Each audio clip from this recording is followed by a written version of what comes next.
ప్రార్థన చేసుకుందామండి. మమ్మల్ని మిక్కిలిగా ప్రేమించిన మా ప్రియ పరలోకపు తండ్రి, ఘనమైన మీ నామానికి కృతజ్ఞతా స్తుతులు చెల్లించుకొనుచున్నాం నాయనా. 2025వ సంవత్సరం చివరి ఆదివారం తండ్రి, మీ సన్నిధిలో కూడుకునే గొప్ప ధన్యత మాకు ఇచ్చావు నాయనా. తండ్రి, ఎందరో ఈ లోకాన్ని విడిచిపెట్టి వెళ్ళిపోయారు దేవా. మేమింకా సజీవులుగా మీ సన్నిధిలో ఉన్నామంటే తండ్రి, మీ నామ ఘనత కొరకు బ్రతుకుతామని, క్రీస్తు రాజ్యవ్యాప్తి కొరకు జీవిస్తామని, మీ ఉనికిని చాటి చెబుతామని తండ్రి మా పట్ల కృప చూపుతూ ఆయుష్ను ఆరోగ్యాన్ని ఇచ్చిన ఆయన సంఘములో కూర్చోడానికి అవకాశం ఇస్తూ మిమ్మల్ని ఘనపరిచి మిమ్మల్ని స్తుతించి మహింపరిచేటువంటి భాగ్యమును మా అందరికి ఇచ్చినందుకు మీకు కృతజ్ఞతలు తెలియజేసుకుంటున్నాం తండ్రి. పాటలతో మిమ్మల్ని స్తుతించామనైనా తిరిగి అతి శ్రేష్టమైన లేఖనములను ధ్యానిస్తుండగా తండ్రి దేవ, మీ ఆలోచన పరిశుద్ధాత్మ సహాయమును మాకు మెండుగా దయచేయండి నాయన. విని గ్రహించే మనసును మాకు ప్రసాదించండి. మీ కొరకై లోకమందు నమ్మకముగా ఉన్నతముగా జీవించే కృపలను మా అందరికీ దయచేయమని కోరుతూ కార్యక్రమం అంతట్లో మాకు తోడుగా ఉండమని క్రీస్తు వారి పరిశుద్ధ నామంలో ప్రార్థన అడుగుచున్నాం తండ్రి, ఆమేన్. అందరికీ వందనాలండి.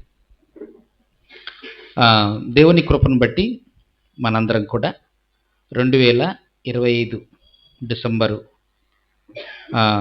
ఈ చివరి ఆదివారమున దేవుడి సన్నిధిలో ఇలా కూర్చోవటం దేవుడు మనకి ఇచ్చినటువంటి గొప్ప ధన్యత. మీరు గమనించారా? స్కూల్ స్టార్టింగ్లో మొదటి రోజు ఖచ్చితంగా హాజరవ్వాలంటారు. స్కూల్ ముగింపులో కూడా ఖచ్చితంగా హాజరవ్వాలంటారు. ఈరోజు మన జీవితాన్ని కూడా మనం జ్ఞాపకం తెచ్చుకుంటే, పోయిన డిసెంబర్ 25 మనం ఎలా కూడుకున్నామో ఈరోజు కూడా ఇలా కూడుకున్నామంటే ఈ మధ్యలో ఎన్ని ఆదివారాలు ఫుల్ ప్రజెంట్ అయ్యాము అన్నది మన ఆత్మీయ జీవితానికి మనకే మేలుకొలుపుగా ఉంటుంది. అపోస్తుల బోధేందును, సహవాసమందును, రొట్టె విరుచుటేందును, ప్రార్థన చేయటేందును ఎడతెగక ఉన్నామా లేదా అన్నది ఎవరి వ్యక్తిగతంగా వాళ్ళకి అర్థమవుతుంది.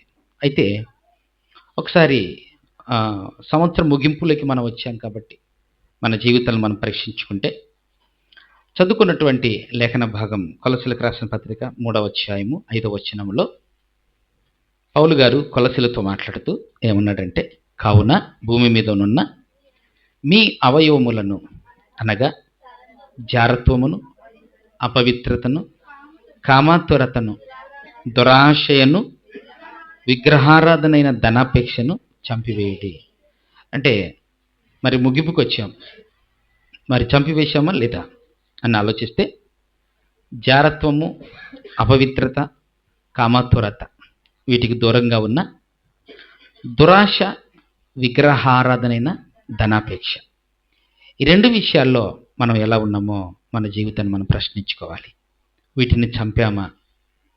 చంపితే దేవుని ఉగ్రత వారి మీదకి రాదు అని అంటున్నాడు. ఒకవేళ చంపకపోతే దురాశ, విగ్రహారాధనైనటువంటి ధనాపేక్ష కలిగినటువంటి వారి మీదకి దేవుని ఉగ్రత వస్తుందని దేవుని లేఖనం సెలవిస్తుంది. దురాశ, మనిషికి ఆశ ఉండొచ్చు కానీ అది దురాశగా మారకూడదు.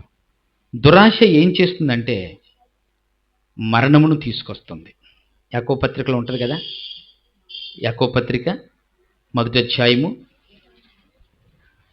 12వ వచనాన్ని చదువుకుందాం. యాకోబు పత్రిక 1వ అధ్యాయము 12వ వచనాన్ని మనం చదువుకోగలిగితే, శోధన సహించినవాడు ధన్యుడు, అతడు శోధనకు నిలిచిన వాడై ప్రభు తన్ను ప్రేమించి వారికి వాగ్దానం చేసిన జీవ కిరీటం పొందును.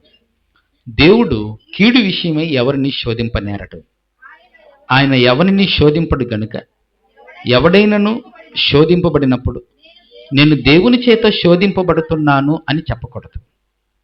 నిజమే కదా, దేవుడు ఎప్పుడు మనిషిని శోధించడు. శోధింపబడుతున్నటువంటి మనిషి ఎలా శోధింపబడుతున్నాడు కింద చెబుతున్నాడు.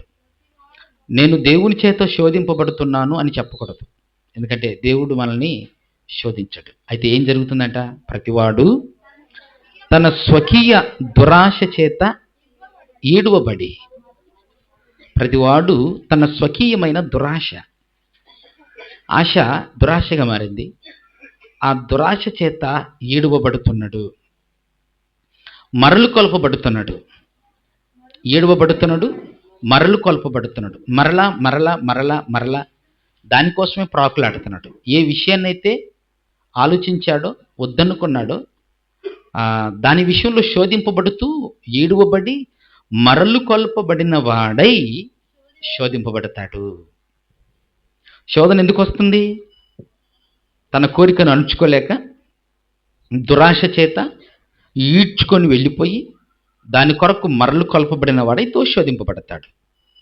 దురాశ గర్భమును ధరించి పాపమును కనగా పాపము పరిపక్వమై మరణమును కంటుంది. అంటే దురాశ ఎంత చెడ్డదో ఆలోచించండి.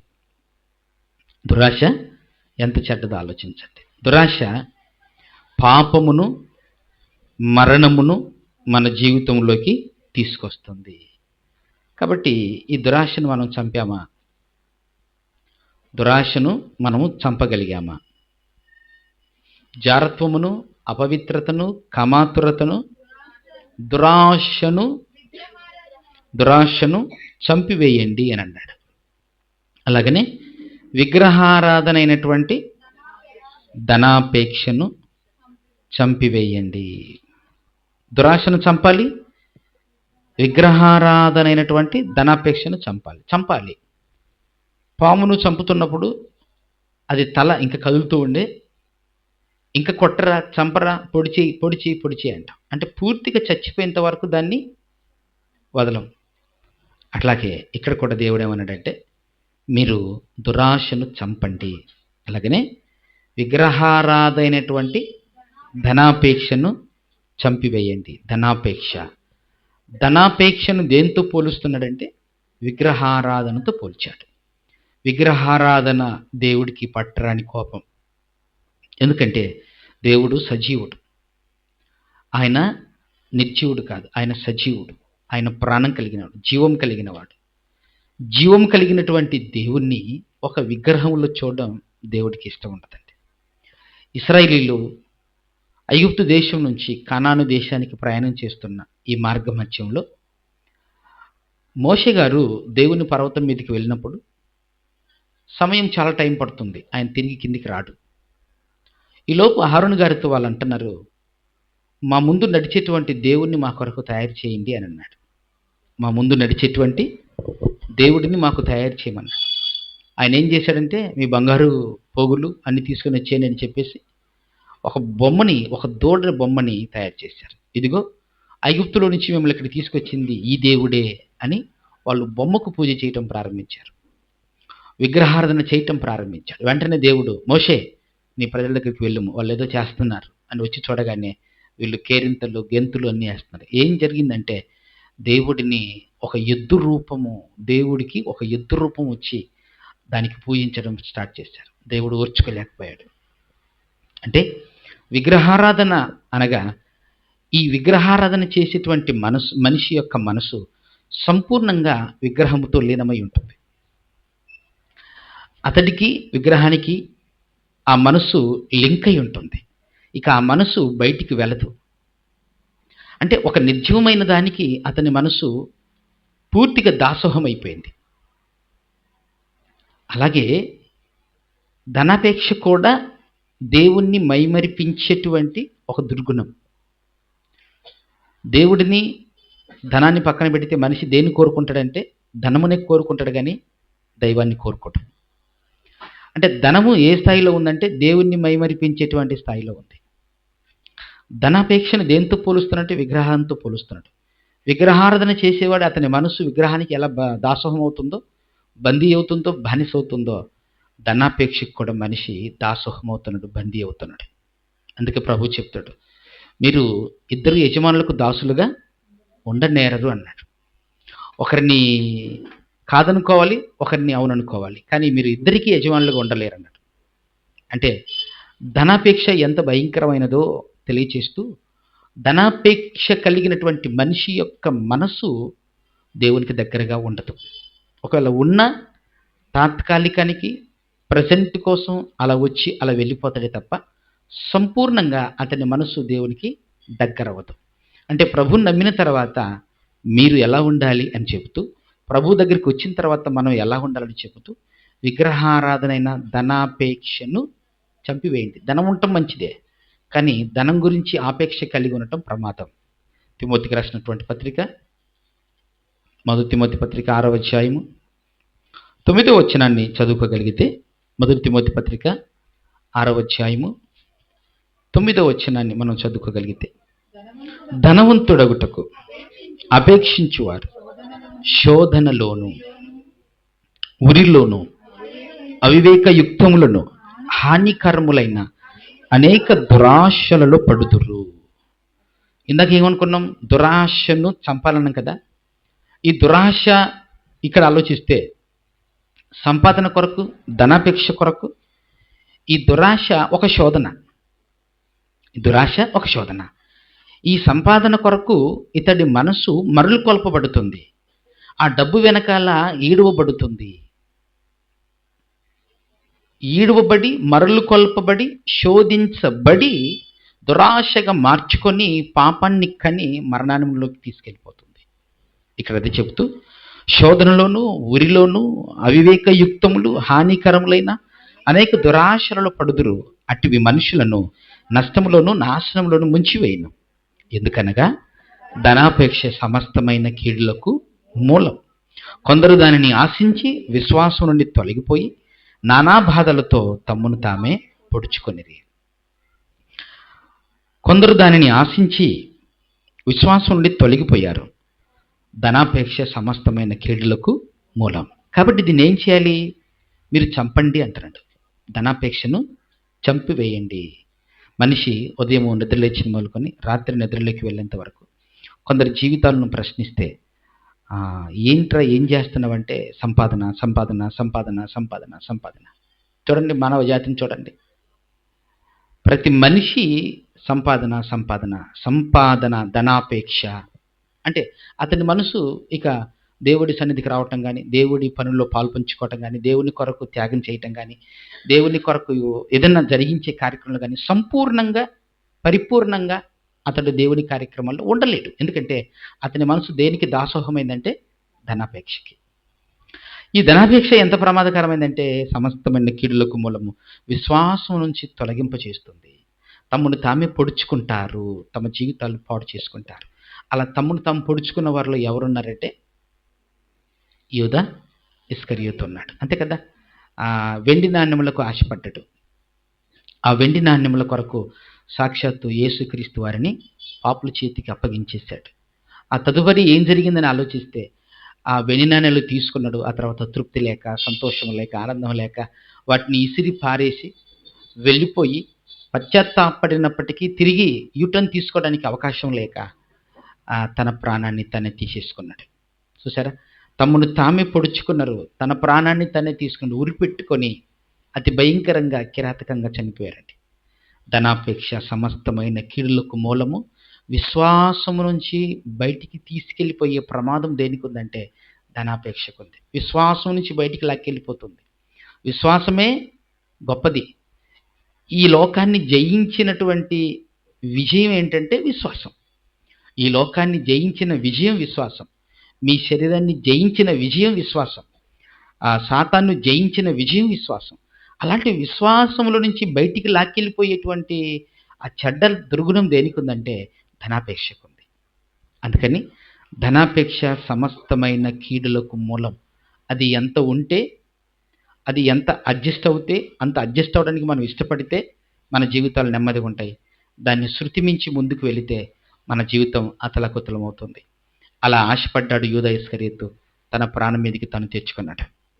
ఎలీషా గారి దగ్గర పనిచేస్తున్నటువంటి పని మనిషి గెహాజీ జరిగినటువంటి సందర్భం మనకు తెలుసు. నయమాను వచ్చాడు, ఎలీషా గారి దగ్గరికి వచ్చాడు. ఆయన వెళ్ళమన్నాడు. యోర్దాను నదిలో మునుగన్నాడు. వెళ్ళాడు, మునిగాడు. పసిపిల్ల దేహం ఎలా అయిందో అలా అయింది. కుష్ఠరోగం అంతా పోయింది. మరల వచ్చి నిల్చున్నాడు. అయ్యా, ఇది బంగారం, వెండి, ఈ వెలగల వస్త్రాలు తీసుకోండి, నాకొద్దు, నువ్వు వెళ్ళిపో అన్నాడు. కానీ ఎవరి మనసు సహించలేకపోయింది. అయ్యో అయ్యో, మా అయ్యగారు ఏంటి ఇలా అయిపోయాడు, కనీసం ఒకటి కూడా తీసుకోకుండా వెనక్కి పంపిస్తున్నాడు అనుకొని ఆ రథం వెళ్ళిపోతుంటే దాని వెనకాల పరిగెత్తుకుంటూ వెళ్ళాడు. ఎవరు? గెహాజీ. వెళ్ళాడు, ఆ మంచి మంచి అన్ని తెచ్చుకున్నాడు, ఇంట్లో దాచిపెట్టుకున్నాడు. ఏమీ ఎరగనట్టుగా వచ్చి ఎలీషా గారి ముందు నిల్చున్నాడు. గెహాజీ, ఎక్కడికి వెళ్ళావంటే, నేను ఎక్కడికి వెళ్ళలేదయ్యా. తేలుగుడ్డిన దొంగల్లాగా ఎక్కడికి వెళ్ళావంటే, ఎక్కడికి వెళ్ళలేదు. ఆ రథం వెనకాల పరిగెత్తుకుంటూ వెళ్తున్నప్పుడు నా మనసు నీతో కూడా రాలేదా? తాతకు దగ్గులు నేర్పుతావా? అమ్మ పుట్టిల్లు మేనమామకి అన్నట్టుగా నువ్వేంటో నాకు తెలియదా? ఆ రథం వెనకాల వెళుతున్నప్పుడు నా మనసు నీతో కూడా రాలేదా? ఇదిగో ఆ నయమానుకు కలిగిన కుష్టును నీకును నీ కుటుంబానికి నీ సర్వకాలము అంటి ఉండునుగాక. అంతేనండి, జీవితం పతనమైపోయింది. అంటే దురాశ, ధనాపేక్ష ఎంత భయంకరమైన చెడ్డ లక్షణం ఆలోచించండి. అందుకని దేన్ని చంపాలి అని అంటున్నాడంటే, పరిపూర్ణంగా చంపాలి. అది అంత కూడా అణువంత కూడా జీవం ఉండటానికి వీల్లేదు. దాన్ని చంపండి. దేన్ని చంపాలి? దురాశను చంపండి, విగ్రహారాధన అయినటువంటి ధనాపేక్షను చంపండి. చంపితేనే మనం బ్రతుకుతామండి, మనం జీవిస్తాం, మనం ఆత్మీయంగా వర్ధిల్లుతాం. దాన్ని చంపకపోతే అది మనల్ని చంపేస్తుంది. యూదయస్క్రియతను చంపేసింది, గెహాజీని తన జీవితంలో పాడైపోవడానికి అవకాశం ఇచ్చింది, ధనాపేక్షను చంపకపోతే. అందుకనే సంవత్సరం ముగింపులో ఉన్నటువంటి మన జీవితానికి జ్ఞాపకాన్ని తెచ్చుకుంటే బైబిల్ చెబుతుంది, మరి ఈ మధ్యలో అపవిత్రత, జారత్వము, కామాతురత, దురాశ, విగ్రహారాధన అయినటువంటి ధనాపేక్ష, వీటిని చంపారా? చంపలేదా? ఒకవేళ చంపితే మనం జీవిస్తాం ఆత్మీయంగా. ఒకవేళ చంపకపోతే బైబిల్ సెలవిస్తుంది, మీరు చంపండి. ఇంట్లో పాము ఉందనుకోండి, మన ఇంట్లో పాము ఉంది, పర్వాలేదులే మనతో పాటు అది కూడా కలిసి జీవించని అంటామా? అది విషపురుగండి, ఖచ్చితంగా కాటేస్తుంది. ఆ భయం ఉంటుంది మనకి. దాన్ని చంపేంత వరకు మనకు తృప్తి ఉండదు. చుట్టుపక్కల 10 మందికి వెళుతారే, మా ఇంట్లో పావుంది, మా ఇంట్లో పావుంది, మా ఇంట్లో పావుందని వస్తారు. దాన్ని చంపేంత వరకు మన మనసు తృప్తిగా నెమ్మదిగా ఉండదు. అంటే ఒక విషపురుగు మన ఇంట్లో ఉంటే అది ఆరోగ్యం కాదు, అది క్షేమం కాదు, అది ఎప్పుడైనా కాటేస్తుంది అన్నది ఎంత వాస్తవమో, ఖచ్చితంగా దాన్ని చంపితేనే మనం హ్యాపీగా జీవిస్తాం, నెమ్మదిగా పడుకుంటాం. దాన్ని చంపకపోతే మనకు నెమ్మది ఉండదు. అలాగనే బైబిల్ సెలవిస్తుంది, జారత్వము, కామత్వరత, అపవిత్రత, దురాశ, విగ్రహారాధనటువంటి ధనాపేక్షను చంపండి. చంపండి. చంపేశామా? దేవుడికి స్తోత్రం కలుగును గాక. చంపలేదా? అయితే చంపండి అంటున్నాడు. 9వ వచనం, 7వ వచనం, పూర్వము వారి మధ్య మీరు జీవించినప్పుడు మీరును వీటిని అనుసరించి నడుచుకుంటురి. ఇప్పుడైతే మీరు కోపము, ఆగ్రహము, దుష్టత్వము, దూషణ, మీ నోట బూతులు అను వీటన్నిటిని విసర్జించండి. దేన్ని చంపమన్నాడు? దేన్ని చంపమన్నాడు కదా? వేటిని విసర్జించమన్నాడు? కోపము, ఆగ్రహము, దుష్టత్వము, దూషణ, మీ నోట బూతులు అను వీటన్నిటిని విసర్జించండి. విసర్జించవలసినవి ఇవి, చంపవలసినవి అవి. కోపము దేవుని నీతిని నెరవేర్చదు. కోపపడండి కానీ పాపం చేయకండి. కోపగించుకోండి కానీ కోపము రాత్రి నిద్రలోకి వెళ్ళే, మంచం మీదికి వెళ్ళేంత వరకు మీ కోపం ఉండకూడదు. ఉంటే ఏమవుతుంది? రాత్రికి రాత్రి అది చిగురిస్తుంది. ఏం చేయాలి, ఎలా చేయాలి, నన్ను ఇలాగంటాడా, అలాగంటాడా, ఏ విధంగా ఎత్తుకుపై ఎత్తేయాలి, కోపం పీక్ స్థాయికి వెళ్ళిపోతుంది. దాని పర్యవసానం ఏమవుతుందంటే దేవుని నీతిని నెరవేర్చదు. కాబట్టి కోపాన్ని మీరు విసర్జించండి, దాన్ని విడిచిపెట్టండి. కోపాన్ని విసర్జించండి. కోపము దేవుని నీతిని నెరవేర్చదు. అలాగనే ఆగ్రహము, మాట అని అనకముందే ఆగ్రహము, ముక్కు మీద కోపం అంటమే వెంటనే ఆగ్రహం వచ్చేస్తుంది, తట్టుకోలేం, ఓర్చుకోలేం. ఇది కూడా క్రైస్తవ జీవితంలో మనకు ఉండకూడని లక్షణం. కోపం ఉండకూడదు, ఆగ్రహం ఉండకూడదు. ఇంకోటి దుష్టత్వం అనేది ఉండకూడదు. దుష్టత్వం తెలుసు కదా, ప్రకటన గ్రంథం 10వ అధ్యాయము 12వ వచనం ఒకసారి చూద్దాం. ప్రకటన గ్రంథం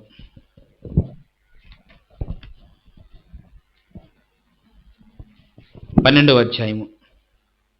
ప్రకటన గ్రంథం 12వ అధ్యాయం 10వ వచనం. మరియు ఒక గొప్ప స్వరము పరలోకమందు ఇలాగు చెప్పుట వింటిని, రాత్రింబవళ్ళు మన దేవుని ఎదుట మన సహోదరుల మీద నేరము మోపువాడైన అపవాది పడద్రోయబడి ఉన్నాడు. చూసారండి, అపవాది యొక్క లక్షణం ఏమిటి? నేరం మోపడం.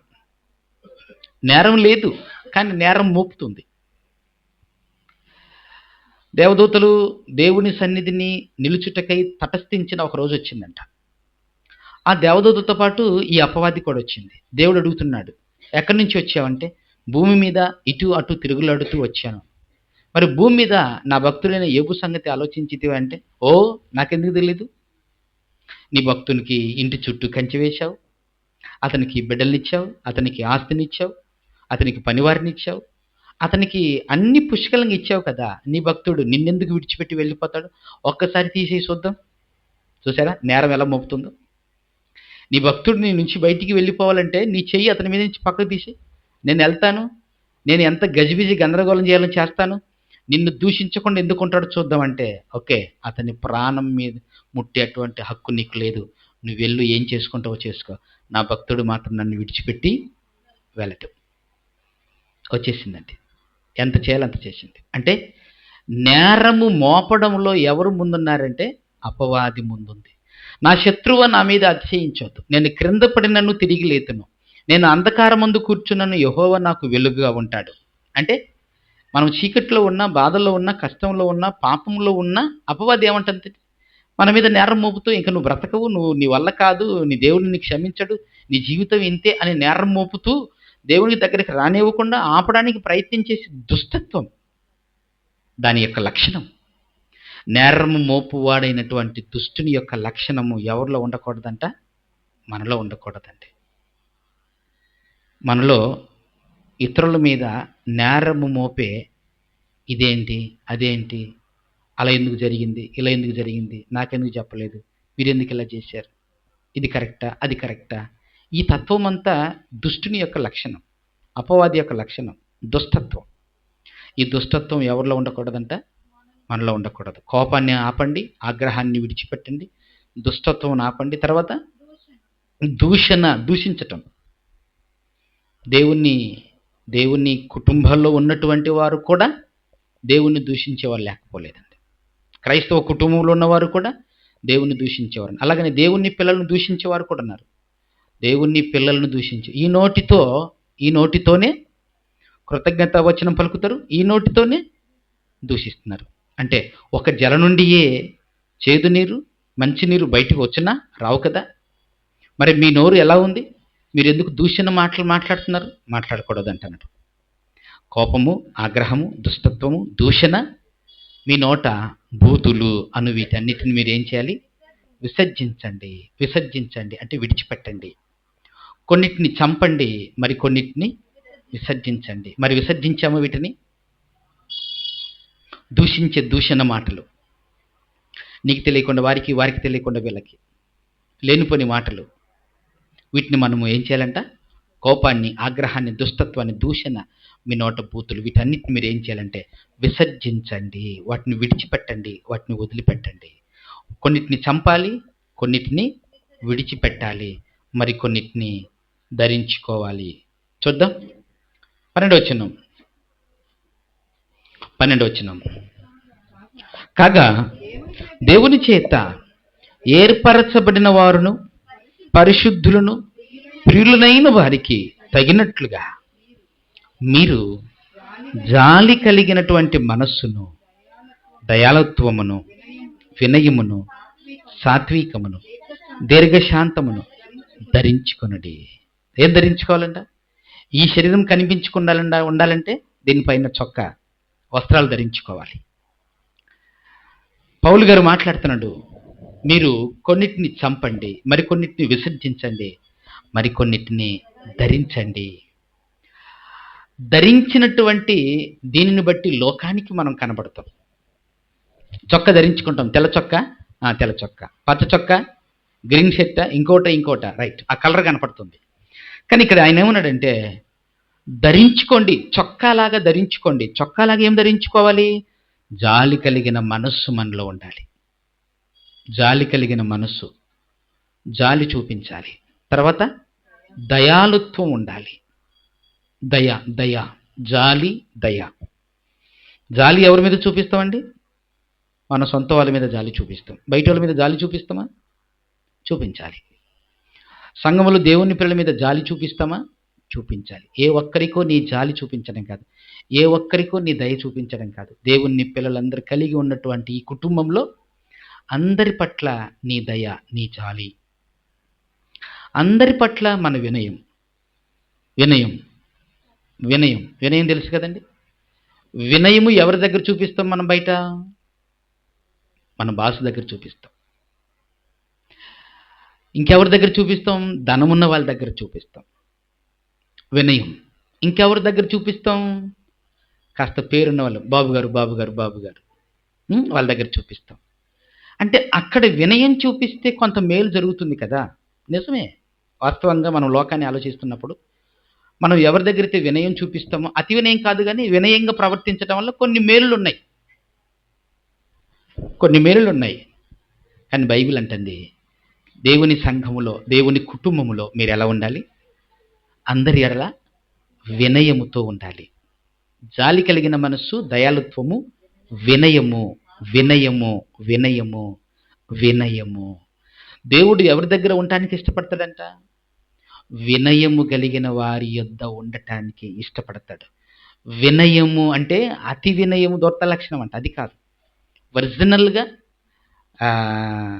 ఎలాంటి కల్మషం లేకుండా ఖచ్చితమైనటువంటి వినయము కలిగినటువంటి క్యారెక్టర్ మనలో ఉండాలి. ఈ వినయం ఎంత గొప్పదంటే దేవుడు ఉన్నటువంటి నిత్యలోకానికి తీసుకెళ్ళినంత మహా గొప్పది వినయం. జాలి కలిగిన మనసు ఉండాలి, దయాళుత్వం ఉండాలి, వినయము ఉండాలి, సాత్వికమును దీర్ఘశాంతమును ధరించుకోవాలి. సాత్వికం ఎక్కడ ఉంటుంది? మన సొంత వాళ్ళ దగ్గర సాత్వికత చూపిస్తాం. దీర్ఘశాంతం ఎక్కడ ఉంటుంది? మన సొంత వాళ్ళ దగ్గర దీర్ఘశాంతం చూపిస్తాం. అదే బయటి వాళ్ళ దగ్గర ఈ సాత్వికత, ఈ దీర్ఘశాంతం. బారిస్టర్ ఆఫ్ లా ఇంగ్లాండ్లో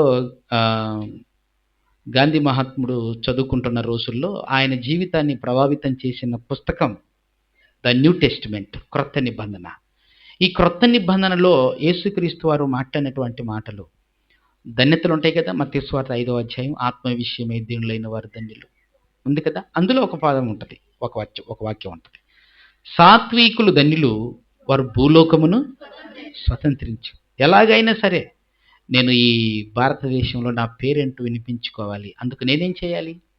సాత్వికంగా నేను బ్రతకాలి, అహింస సిద్ధాంతవాదిగా నేను ఎదగాలి. యేసుక్రీస్తులో ఉన్నటువంటి ఆ ఒక్క లక్షణాన్ని గాంధీ గారు తన జీవితంలో పాటించడం నేర్చుకున్నాడు. అందుకని కరెన్సీ నోటు మీద ఆయన బొమ్మ వేస్తారు. అఫ్కోర్స్ దాని వెనక కథ ఇంకోటి ఉండొచ్చు, కానీ ఆయన జీవితంలో ఆయన బ్రతుకును ప్రభావితం చేసినటువంటి బోధ ఎవరిదంటే యేసుక్రీస్తు వారి బోధ ఆయన ప్రభావితం చేసింది. అంటే సాత్వికం అన్నటువంటి ఆ ఒక్క లక్షణాన్ని తీసుకుంటే దేన్ని స్వాధీనం చేసుకోవచ్చు అంటే భూలోకమునే స్వతంత్రించుకోవచ్చు. ద గ్రేట్ గ్రీక్ వీరుడు అలెగ్జాండర్ ప్రపంచ పటం పైన నిద్రపోయాడంట. నేను ఎలాగైనా సరే ఈ ప్రపంచాన్ని కైవసం చేసుకోవాలని నిద్రపోయాడే కానీ ఒకరోజు శాశ్వతంగా చలి జ్వరంతో నిద్రపోయాడు. ఆయన వల్ల కాలేదు. యుద్ధవీరులుగా ఏదో కత్తి కర్ర పట్టుకొని నేను సాధించేస్తానంటే అవదు. కానీ యేసుక్రీస్తు చెప్పినటువంటి బోధ ఏంటంటే సాత్వికులు ధన్యులు వారు భూలోకమును స్వతంత్రించుకుందరు. సాత్వికం అన్నటువంటి ఆ గొప్ప సుగుణాన్ని మనం ఏం చేయాలంట? ధరించుకోవాలి.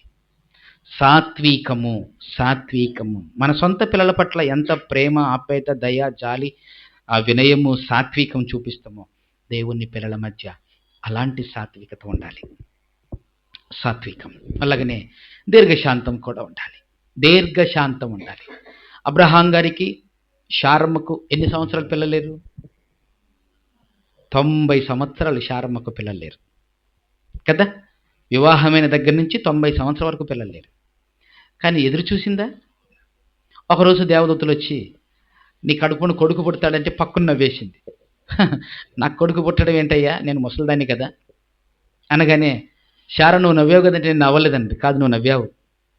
ఇదిగో మీదటికి సమయానికి మరలా వస్తాను, నీ కడుపున పండంటి కొడుకు పుడతాడు. అలాగనే సంవత్సరం దాటగానే దేవుడి వరకు కొడుకునిచ్చాడు. ఆయనే ఇస్సాకు. ఎంతకాలం వెయిట్ చేసింది? 90 సంవత్సరాలు వెయిట్ చేసిందండి కదా. ఇలా ఆలోచిస్తే మనిషి జీవితంలో శాంతం ఉండాలి. ఆ శాంతం ఎలా ఉండాలంట? దీర్ఘకాలం ఉండాలి. దీర్ఘశాంతం. లోకస్వార్త 18వ అధ్యాయంలో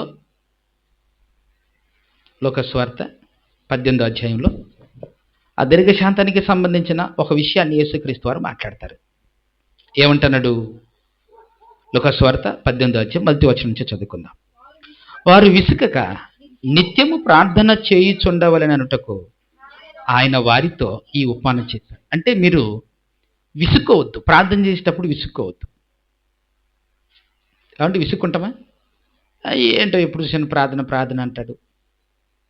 ప్రార్థన అనేది విసుక్కోకూడదు. విసుక్కోకుండా ఉంటే ఏం జరుగుతుందో చెప్తున్నాడు. మనము ప్రార్థన చేసేటప్పుడు విసుక్కోకూడదు.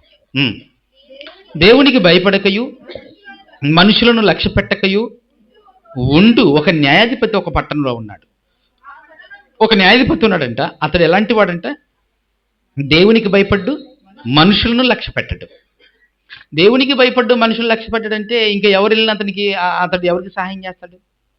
కఠినాత్ముడు కదా. అతని గురించి మాట్లాడుతూ, ఆ పట్టణంలో ఒక విధవరాలు ఉన్నది. ఆమె అతని యొద్దకు తరచుగా వచ్చి నా ప్రతివాదికిని నాకును న్యాయం తీర్చుమని అడుగుచూ వచ్చాను గాని అతడు కొంతకాలం ఒప్పకపోయాను. ఒక విధవరాలు ఉంది. ఆ విధవరాలు పలుమార్లు ఎక్కడికి వస్తుంది?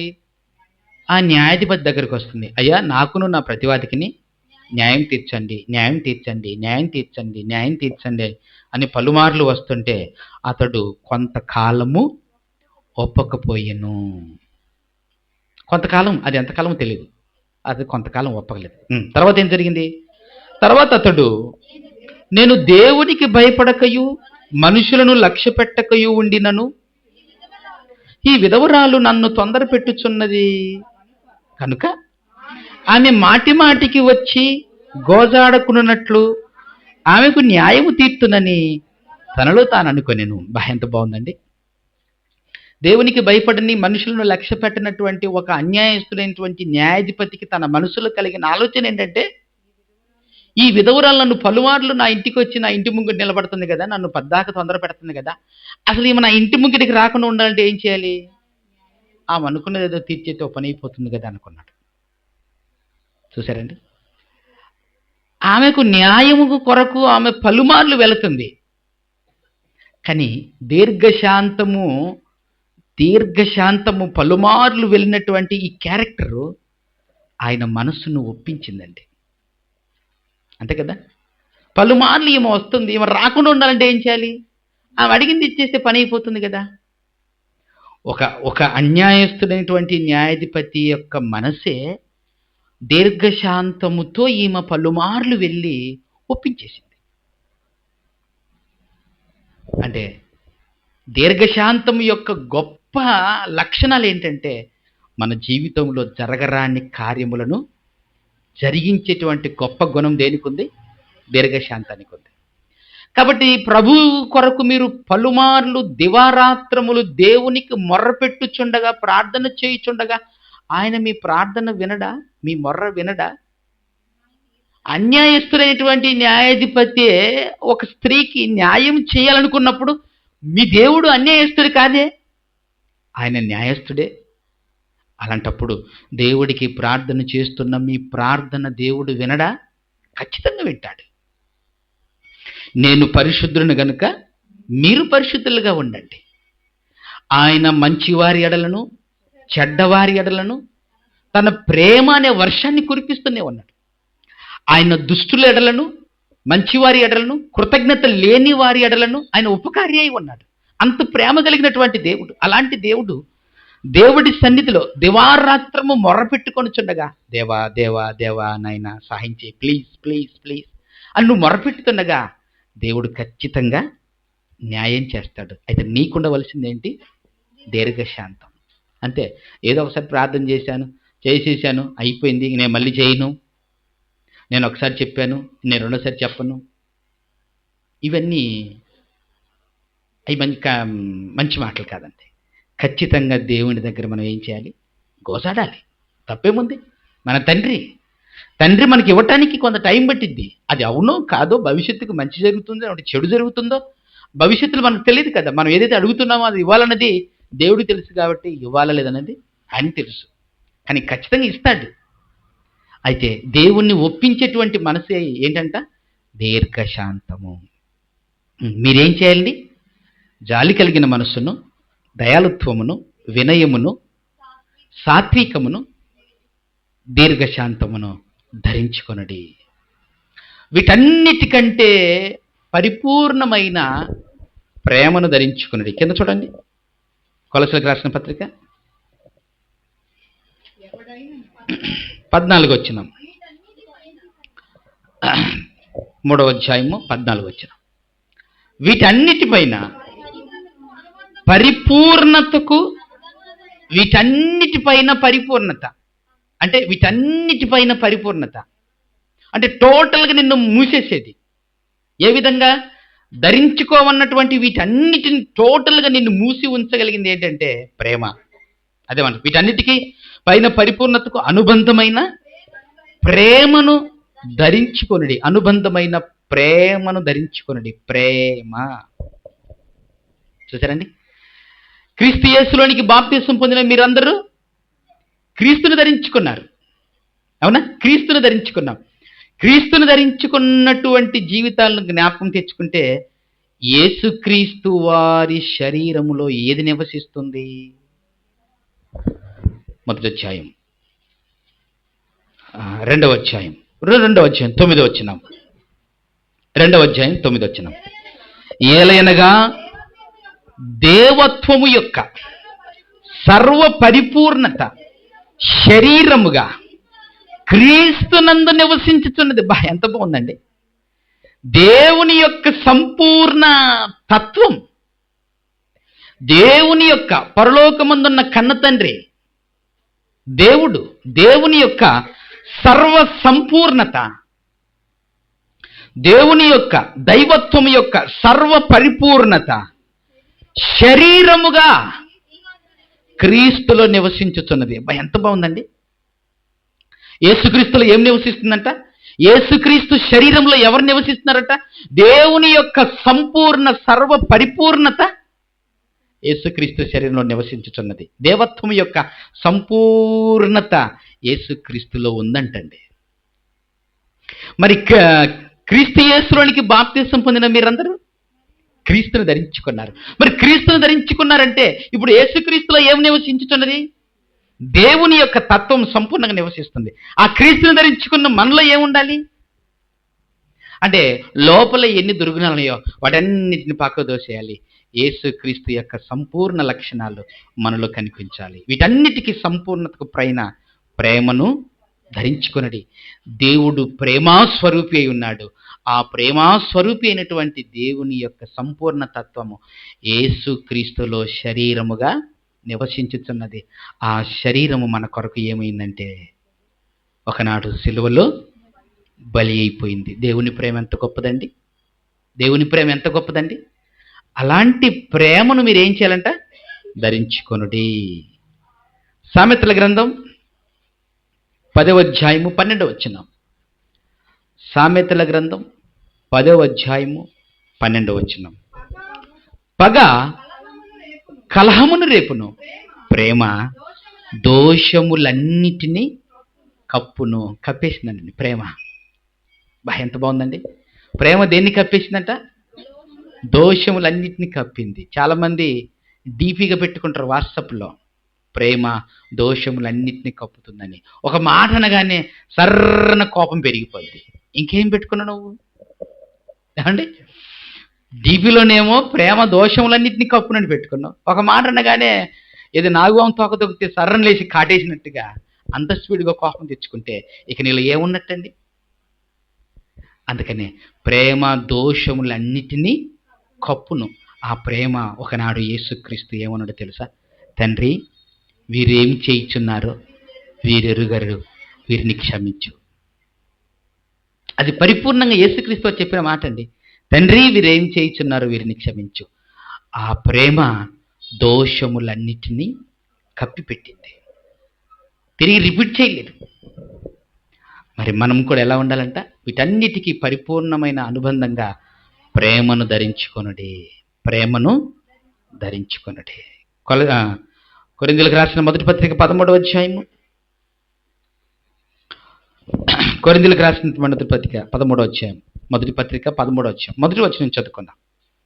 కొరింథీయులకు రాసినటువంటి మొదటి పత్రిక 13వ అధ్యాయం మొదటి వచనం. మనుషుల భాషలతోనూ దేవదూతల భాషలతోనూ నేను మాట్లాడినను.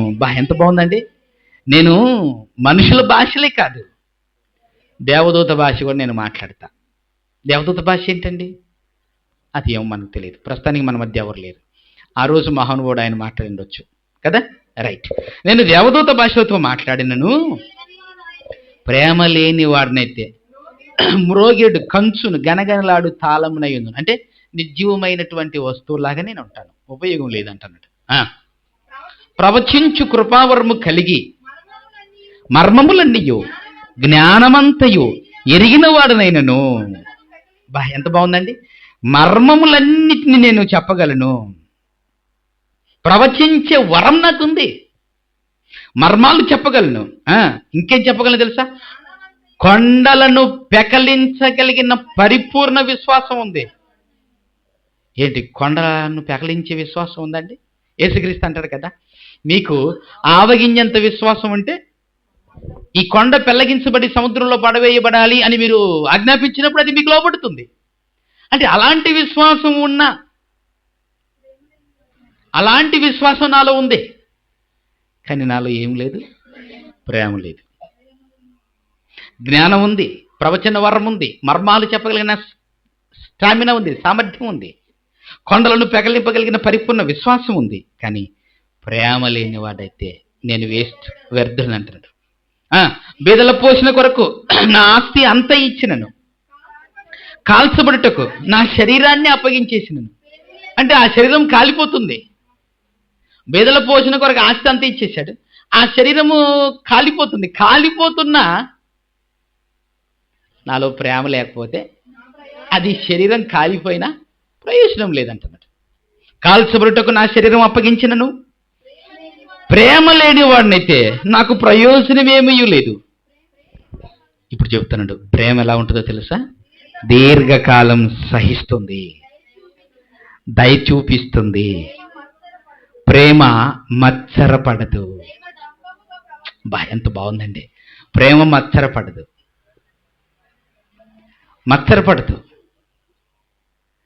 మీరు ప్రేమ కలిగిన వారైతే, నేను ప్రేమ కలిగిన వాడినైతే, మీరు మాట్లాడుతుండగా నేను మాట్లాడుతుండగా మత్సరపడినటువంటి తత్వము ప్రేమ. మీరు ఎదుగుతుండగా నేను ఎదుగుతుండగా మత్సరపడినటువంటి ప్రేమ గొప్ప లక్షణం. అంటే ఏ ఏ విషయాలలో ఎదుగుతున్నామో ఆ విషయాలలో మత్సరపడినటువంటి గొప్ప క్యారెక్టర్ ఏమైనా ఉందంటే ప్రేమ. ప్రేమ మత్సరపడదు. అది గవర్నమెంట్ ఉద్యోగం వచ్చిందంటారా? అవునా? అయితే ఇప్పుడు ఏం చేయాలి? సంతోషిద్దాం. ఆడు మంచి ఆస్తిపరురా, మంచి కోటీశ్వరురా. అయితే ఇప్పుడు ఏం చేద్దాం? మనకేమైనా ఉపయోగపడతాడేమో, కొంచెం ఉపయోగించుకుందాం, సంతోషిద్దాం. దేవా స్తోత్రం నాయన, ఒక మంచి స్థాయిలో పెట్టావు తండ్రి, నీకు స్తోత్రాలు. ఒక మంచి ఉద్యోగం ఇచ్చావు నాయన, నీకు స్తోత్రాలు. అది మత్సరపడినటువంటి తత్వం అండి. అక్కడే ఆశ్చర్యపోయామనుకో, అరే అని అంటున్నాడు. అర్థం ఏంటి?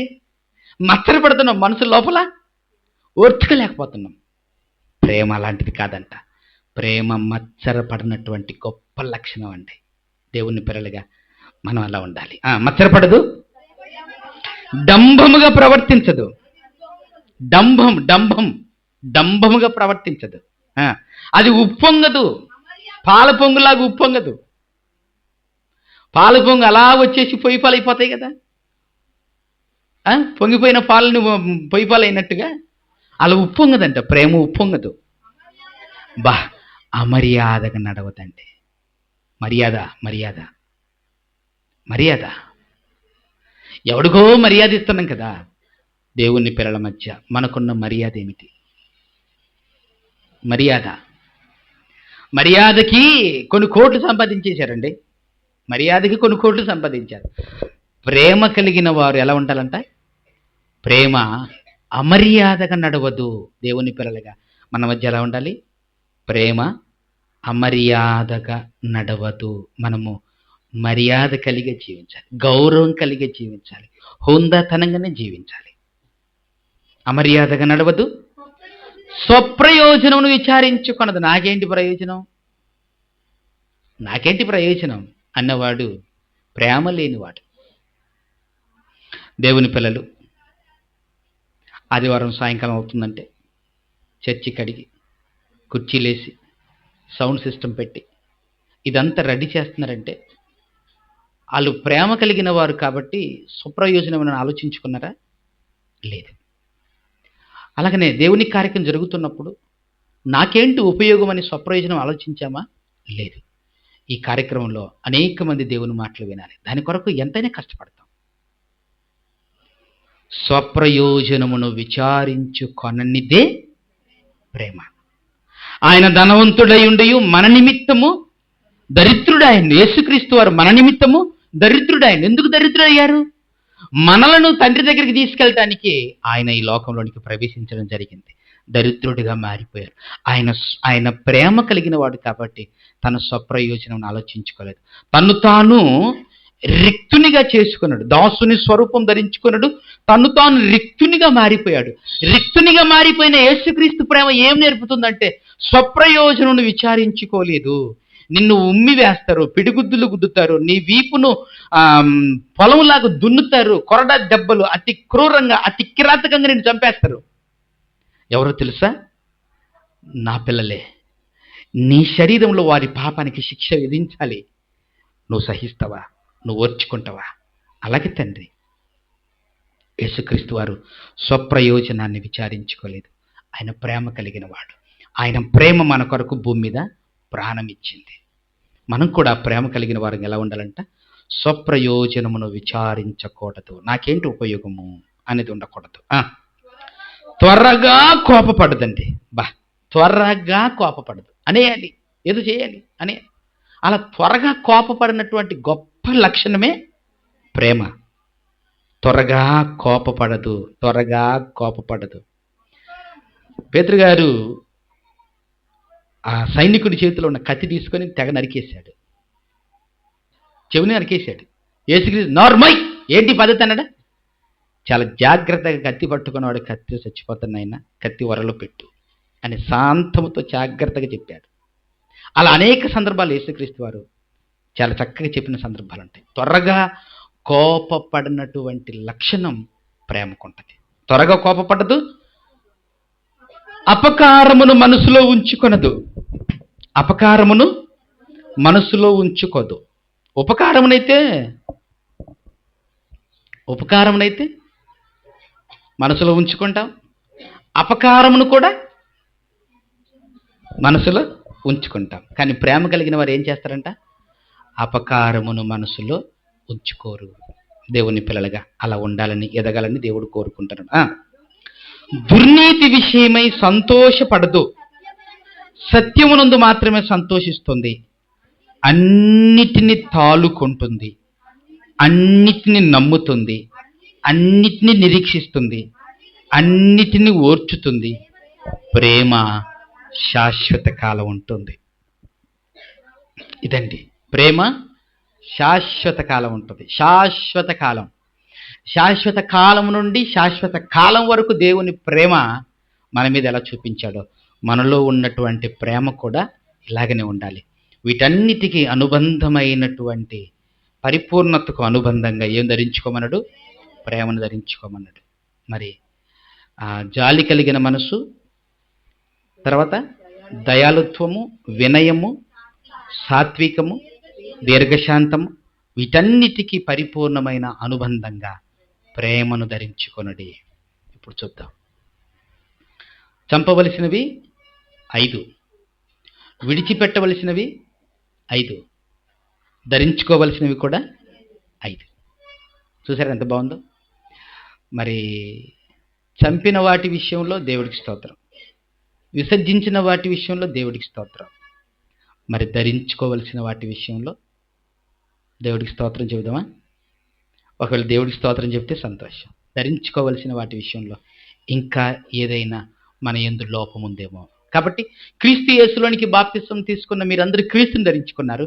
క్రీస్తుని ధరించుకున్నారంటే ఇంకా ఏది కొదవలేదు కదా. కానీ పౌలు గారు మరలా కొలసీలతో మాట్లాడుతూ మీకు జాలి కలిగిన మనసు ఉండాలి, ఉందో లేదో ఒకసారి చూసుకోమన్నాడు. మీలో దయాళుత్వం ఉండాలి, ఉందో లేదో చూసుకోని అన్నాడు. మీకు వినయం ఉందో లేదో చూసుకోమన్నాడు. మీకు సాత్వికం ఉందో లేదో చూసుకోండి. మీకు దీర్ఘశాంతం ఉందో లేదో చూసుకోండి. వీటన్నిటికీ సంపూర్ణంగా పూర్తిగా క్లోజ్ చేసేటువంటి గొప్ప గుణం ఏంటంటే ప్రేమ. ఈ ప్రేమ శాశ్వత కాలం ఉండేటువంటి గొప్ప సుగుణం. ఇప్పుడు మనం వీటిని ధరించుకున్నామా? కొన్ని చంపాలి, చంపేశామంటే ఓకే. కొన్ని విసర్జించాలి, ఇంకా విసర్జించలేకపోతున్నామంటే విసర్జించేద్దాం. ఇక ధరించుకోవలసిన వాటి విషయంలో ఇప్పటికే ధరించుకున్నాము అంటే ఇక ఎదగవలసినటువంటి పరిస్థితి మనలో ఉంది. ఇవన్నీ ధరించుకున్నామండి. ధరించుకున్నటువంటి మనము ఆత్మీయంగా ఒకడు 30 దంతలుగాను, 60 దంతలుగాను, 100 దంతలుగాను ఫలించాలి. ఫలించిన వారే మీరు బహుగా ఫలించటం వలన నా తండ్రి మహింపరచబడతారు. ఫలించిన వారే నిత్యరాజ్యాన్ని స్వతంత్రించుకుంటారు. దేవుడు అట్టి భాగ్యము మనందరికీ దయచేయునుగాక. ప్రార్థన చేసుకుందాం. ప్రేమగల తండ్రి, దయగలిగిన మా దేవ, పరిశుద్ధమైన ఘనమైన మీ నామానికి కృతజ్ఞత స్తుతులు చెల్లించుకొంచున్నాం తండ్రి.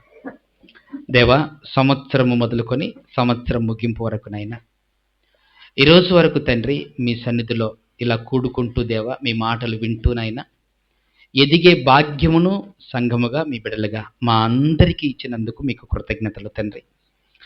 దేవ, సంవత్సరం ముగింపులోనైనా మేమింకా మా జీవితంలో కొన్ని లక్షణాలను చంపాలంటున్నావు తండ్రి, కొన్ని లక్షణాలను విసర్జించాలంటున్నావు, మరి కొన్ని అమూల్యమైన లక్షణాలను ధరించాలంటున్నావు తండ్రి.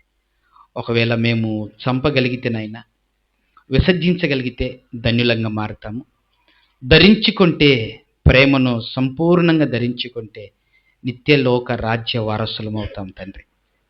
ఈ రాత్రినైనా ఈ మాటలు జ్ఞాపకాన్ని తెచ్చుకోవడానికి మీరు కృప చూపినందుకు కృతజ్ఞతలు తండ్రి. ప్రతి ఒక్కరూ తమ్మును తాము పరీక్షించుకుంటూనైనా ఎలా ఉన్నారో తండ్రి పరీక్షించుకుంటూ దేవా, ఒకవేళ చంపలేని పక్షంలో ఉంటే వాటిని చంపుతూ, విసర్జించలేని పక్షంలో ఉంటే వాటిని విసర్జిస్తూ, నాయన ధరించుకోవలసిన వాటి విషయంలో ధరించుకొని 30 దంతలుగా, 60 దంతలుగా, 100 దంతలుగా ఫలించే కృపను కుడి వచ్చిన మీ బిడ్డలందరికీ, మా అందరికీ, సంఘం అంతటికి దయచేయండి తండ్రి. దేవా, 30వ తారీఖునైనా సహోదరులు చైతన్య గారి ఇంటి దగ్గర జరుగుతున్న ప్రత్యేకమైన కృతజ్ఞత స్తుతి కూడిక జరుగుచుండగా మీ మహిమార్థమై ఆ కుటుంబానికి దీవెనకరంగా, మా అందరికీ దీవెనకరంగా జరిగించండి తండ్రి. అనారోగ్యంగా ఉన్న మీ బిడ్డలను జ్ఞాపకం చేసుకోండి తండ్రి. మంచి ఆరోగ్యము, శక్తిని, బలాన్ని వారికి దయచేయండి.